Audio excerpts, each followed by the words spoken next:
if you care about democracy, a huge election if you care about NATO, a huge election last night if you actually care about freedom, press freedoms, and the spread of freedom across Europe and into the Middle East. Erdogan being taken into possibly a runoff. Can you talk about how important this election is, not just for NATO, but for the world?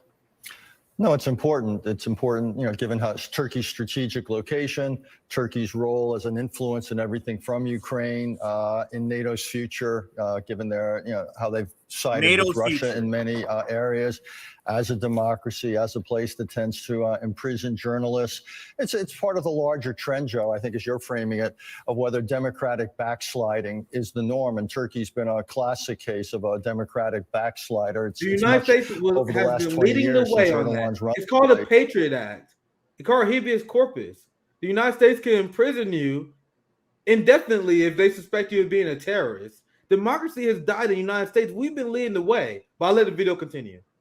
Yeah, and it's funny how, because what I think he's referring to as democracy, like sort of backsliding, taking a step back, he's referring to all the things that's happened subsequent to the peace deal between Iran and Saudi Arabia.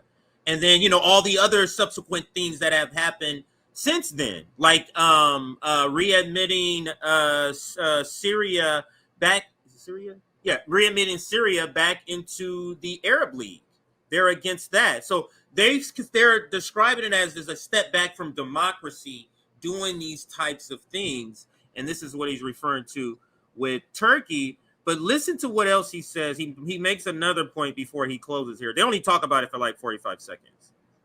Place. It's become increasingly illiberal. It's moved away. But I'll be honest with you, I'm pretty disappointed with the results. The fact that Erdogan got such a plurality, came very close to the 50% mark. The third party that got about 5% of the votes is even more to his right.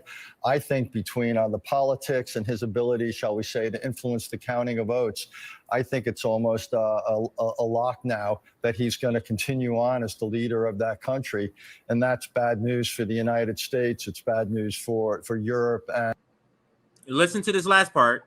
And Ukraine. This is a real disappointing outcome. It just shows still how weak and divided the opposition is in Turkey. But no one who cares about Western security or democracy can be happy with this likely outcome. We've only got 2 weeks until the next round. You've been hearing that a lot recently.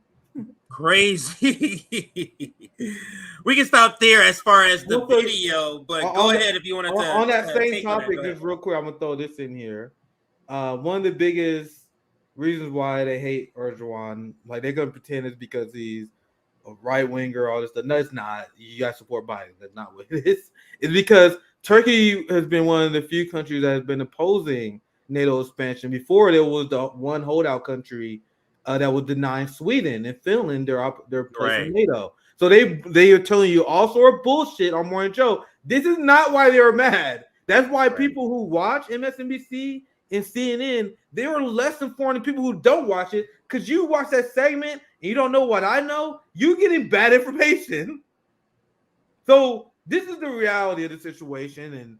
And one of the reasons why Erdogan struggled was because of the Turkey earthquake, and he mismanaged funds during that. He let people suffer because of that. And that's one thing that made him pay the price politically. He didn't handle the Turkey earthquake well, because at the end of the day, he still is a right winger. He don't really care about his people, and his response showed that, and that's why he lost so much political support, which led to this election being close in the first place, guys. That's why. But if you I watched so many segments on this for corporate media where they're pretending that, oh no, he's not pro-Western enough. He might be overthrown because he's not pro-Western enough. He's too close to Putin. This is the analysis that liberals brainwash the audience to thinking. Has nothing to do with it. A ton of domestic stuff going on in Turkey that we do not understand. We don't have a say in. And I will tell you guys right now, based on the what I've been reading, the Turkey earthquake played a big part of his struggle. But apparently he got over that.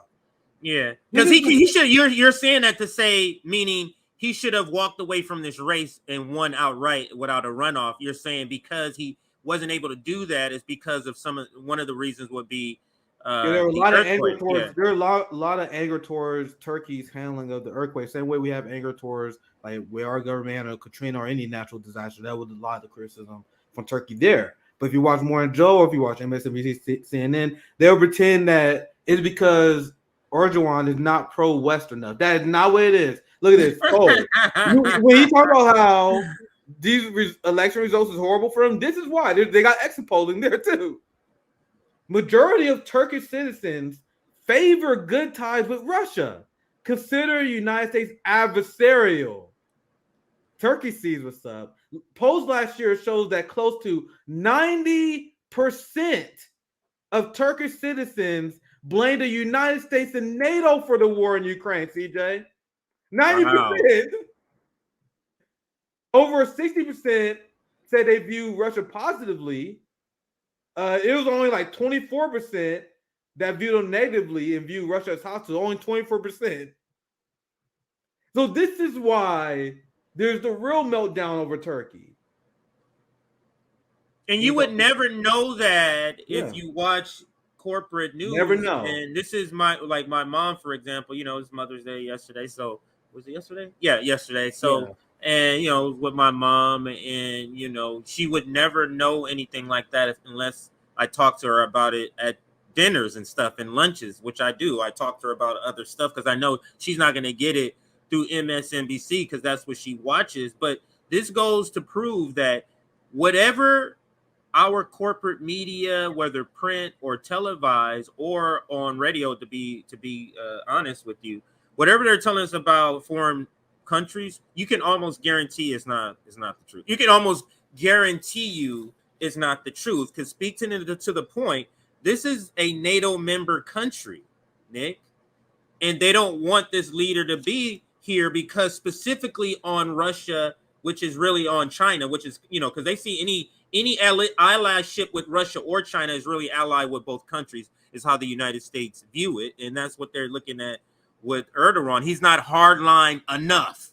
He's not down with, white power structure enough like they want. So